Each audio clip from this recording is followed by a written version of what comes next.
মই এটাকে ক'ব নোৱাৰিম তেওঁলোকৰ বহুত কেইজন ব্যক্তি আছে তেওঁলোকৰ নিজৰ নিজৰ হিচাপত তেওঁলোকে কুৱেশ্যন সুধি গৈ আছে যি সুধিছে মোৰ লুকাব লগা একো নাই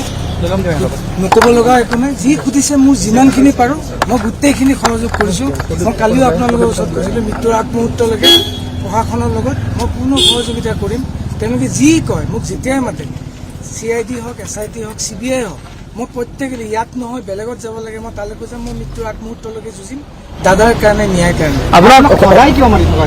তেওঁলোকৰ তদন্ত খাতিৰতে মাতিছে তেওঁলোকে তাৰ পৰা নিশ্চয় তেওঁলোকে কিবা উপকৃত হৈছে তাৰ কাৰণে আপোনালোকে নিশ্চয় সুখবৰ এটা পাব তেওঁলোকৰ পৰা যিটো বিচাৰিছে আপোনাক হোৱাটছএপ মেছেজৰ কথাখিনি সুধিছে নাই আপুনি যিখিনি হয় সকলোখিনি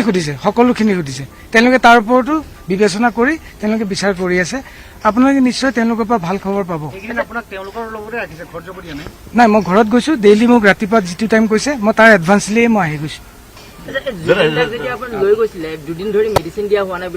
মই লৈ যোৱা নাছিলো আপোনালোকে এটা বস্তু মই ক্লিয়াৰ কৰিব বিচাৰিছো মই এজন আমাৰ বাকী আঠজন যেনেকে মিউজিচিয়ান থাকে আমাৰ চাউণ্ড চিষ্টেম থাকে আমাৰ গাড়ীৰ ড্ৰাইভাৰ থাকে আমি সকলোৱে এটা মেনেজমেণ্টৰ আণ্ডাৰত আমাক যেতিয়া কয় য'ত যাবলৈ কয় আমি তালৈকে যাওঁ তেওঁলোকে য'ত যাব দিয়ে য'ত থাকিব দিয়ে আমি তাতেই থাকো আমি সেই মেনেজমেণ্ট আমি দাদাক লৈ যাব নোৱাৰো সকলোতে মোক নেদেখে অকল মই দাদা যোনদিনা দাদাক ইয়াতে লৈ অহা হৈছিল সেইদিনাখন ময়ো একেলগে আহিছো সেইদিনাখনৰ পৰা মই ঘৰত আছো মোৰ ফোন মোৰ সকলো বস্তু প্ৰশাসনে চিজ কৰিছে সেইকাৰণে মই বৰ্তমান ময়ো আপোনালোকৰ নিচিনা একেই যে ক'ত আছে তেওঁলোক ময়ো সঁচাকৈ গম নাপাওঁ প্ৰশাসনে তাৰ বিচাৰ দিব মই প্ৰথম দিনাৰ পৰাই কৈ আছো দাদা